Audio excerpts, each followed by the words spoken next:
What's going on, everyone? Welcome back to another video. If you watched the video that I posted the other day, you'd know that I've got a really bad injury at the moment and I can't do any parkour for the next 6 months. If you haven't seen the video already, you can click up here to watch it. It's going to give you a little bit of insight into kind of what the content is going to look like over the next few months on this channel. So with that being said, today we're going to be doing a little bit of a different video and we're going to be looking at professional skateboarder John Hill and his recent journey into parkour. So I've been doing parkour for the last 12 years and I wanted to have a look at what John Hill has been doing and kind of looking and seeing how he's getting on with his training. I know he's been doing it for a couple of years and I just thought it would be a very interesting video to make. So with all that being said, I've pulled up his Instagram where he's been sharing all of his parkour training clips and we're going to look through some of it. So this first one is him taking 9 sessions and 2 months total in order to land a backflip flat.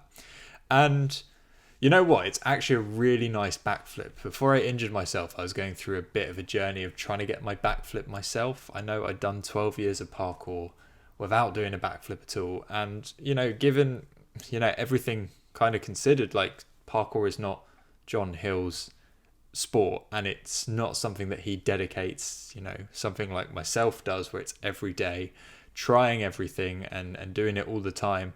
And this backflip's actually quite nice. Like you could possibly like throw the arms up and kind of pop the chest more to the sky a little bit more, but all things considered, like this is actually a super nice backflip and it looks really, really good. So nice one on that one, John. Next one as well is another backflip again, but this time he's doing it off of a concrete wall.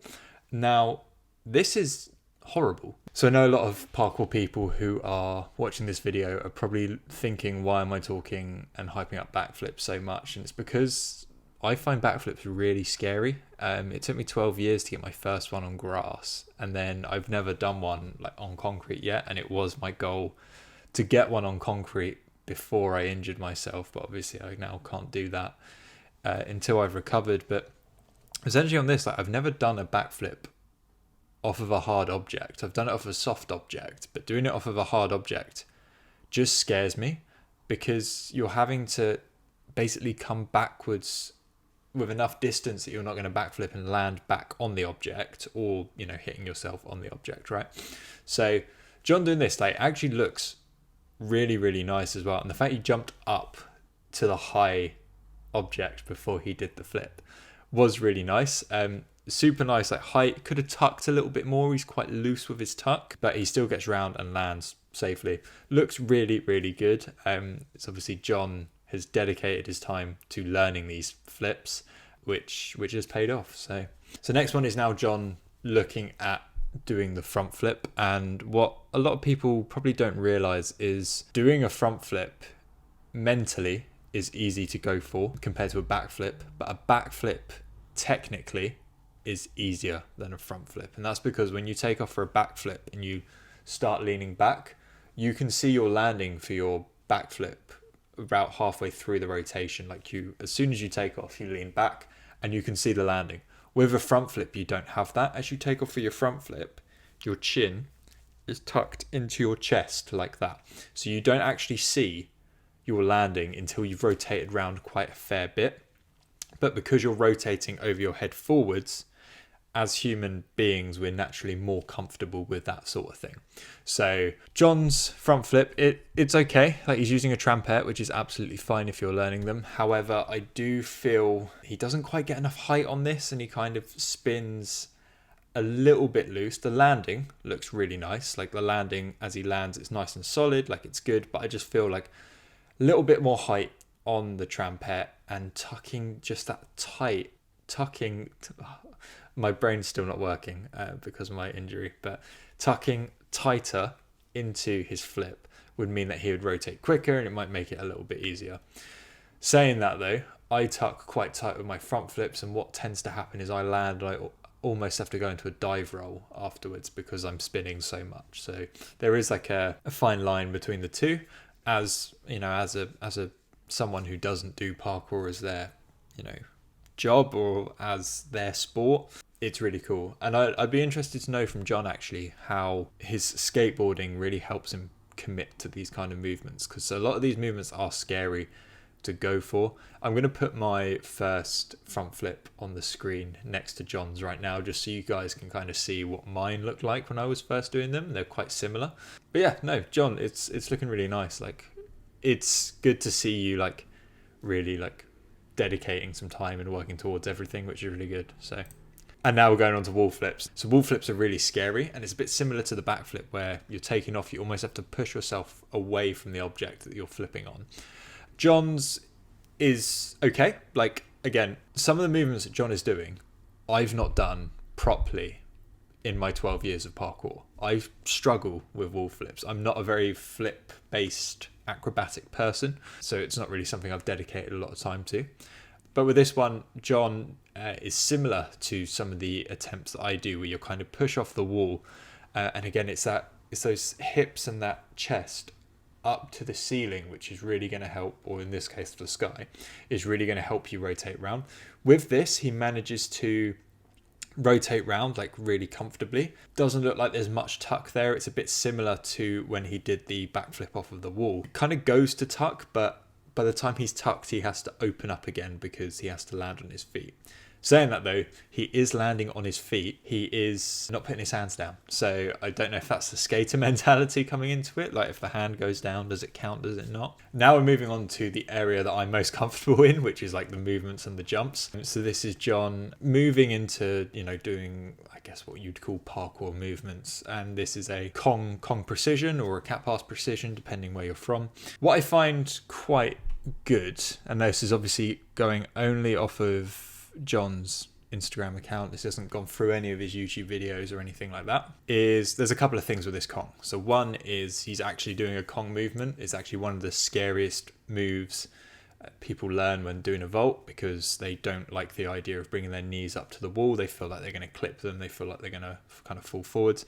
There's something that I see a lot in my classes when people are trying to learn vaults and Kongs and stuff. They do fear that they're going to clip themselves on the Kong. So I think it's really cool that he's being able to go for that. But also, as he takes up, I'm going to try and pause this right on this point. He's taking off. If you see, one foot is in front of the other. So when a lot of people start doing Kongs, they start with their feet together. So they kind of do almost like a plyo movement into Kong. If you're going for distance, it's really nice to get that kind of split step technique, and that's what John is doing on here. He's also kind of got his hands, again, it's kind of weird to see from this angle, but his arms are about shoulder width, maybe slightly wider apart, and if your body is going to travel through your hands, that's going to be really good and really important. What's really nice is the face he makes, that face right there. It's really nice because when you've been working on something that's really scary and you've been working on it for so long, that is the kind of like thing that you get. It's you probably get it in skateboarding as well. You definitely get it in parkour. Like, you just land and you're like, it's so cool. So now we're moving on to this. Now this one here is quite cool because this is like a professional like job sort of thing. This is an ad for a film. And this is the whole reason I wanted to make this video. So it's quite a long sort of reel, I guess, but he's basically trying to land a backflip precision. Now, this is something that takes like some people years to practice and try. And what I really want to highlight here is the fact that John isn't using an indoor parkour facility. He's not using crash mats. His thing that he's using soft is grass. And his backflip is kind of taught himself. And, you know, a lot of like parkour gyms and stuff like won't even teach this in their sessions. And I think this video here is, like I said, why I wanted to make this video, because this movement that John does in this video is what I would call advanced expert difficulty. He's backflipping not just onto something else, he's backflipping onto a skateboard, which isn't stable. Like, it's not too strong, but I'll keep the video playing. Maybe I'll stick the middle ground. And after only about 12 tries, surprisingly, this happened.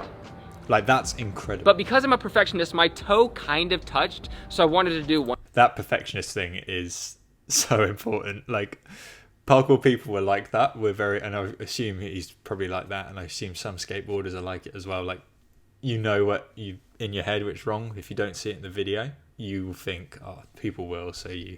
One more. Like, that's so... That was for difficult. Michelangelo. Teenage Mutant Ninja Turtles, Mutant Mayhem, coming to theaters August 2nd. Get your tickets today, plus Jackie Chan as Splinter. Like, that's so good. It's like, I've not done that. I've done side flip precisions. I've not done a backflip precision. The fact that he's been able to kind of dedicate himself to that in a very short space of time. If you think this was 22nd of July 2023 and his first clip was June 2022. So that's within a year. And that's not him practicing parkour, doing parkour for a year. He's probably had, you know, a couple of sessions here, a couple of sessions here, but he's a professional skateboarder. So he isn't going to be dedicating his time to parkour like someone like myself would. And just, yeah, that video, absolutely phenomenal, was the reason I wanted to make this video. So next one, yeah, double Kong, first double Kong. I remember doing my first double Kong. I also did mine on a bench. They're kind of like the ultimate setup for doing double Kongs. I like the angles on this one. What's quite good as well is he is committing to it. Is he going for the, yeah, so he's still going for the split foot. What I would say is you could probably here get your legs a bit higher and just kind of pop your hips up a bit. It's going to be a bit easier to get yourself over the object, because as you come down here, if you notice, his chest is really, really far down. And what you'll find is if you look how close to his feet is to the edge of there, what you'll find is sometimes you do that if your legs / your hips aren't popped up to the sky a little bit more. As your feet come down, they're going to clip the table, or if you're leaning too far forwards, you'll just fall as you land. So he manages to bring his feet down, but if you look at kind of, it's like a very Michael Jackson style landing. And again, none of this is to criticize. This is not to criticize John. This is just my take and what I would say for him to improve. And as a parkour coach, that's what I do. My job is to kind of give this feedback to people. Yeah, really nice. Like, again, I'd say I'll try and like put a screenshot of someone else doing a double Kong. But if you look, his legs, he goes to kick his legs up, but they could just go a little bit higher. They're quite like straight, so getting them a little bit higher. But again, it's like really good. It's a scary move to go for, like going from a Kong pre to a double Kong. Like, a lot of people get scared of double Kongs, and there's not a lot of places where you can practice them. And I think using a bench is a really good way to do that. So yeah, nice job, well done. Awesome. Now we're moving on to this one. So he's measuring out a level. Half feet. This is my first legit Kong precision. There we go. Oh, okay, so it's level. That's good. Tried it level is hard. 30 times already. Okay.